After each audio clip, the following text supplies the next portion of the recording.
Okay guys, welcome back to my HTML course. I'm your instructor Pt2 and today in this lecture I'm gonna show you which editor is the best and what I recommend you to use.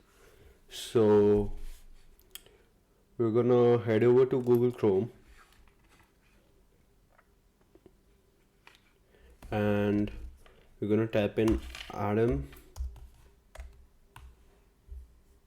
and atom.io and go ahead and click on that.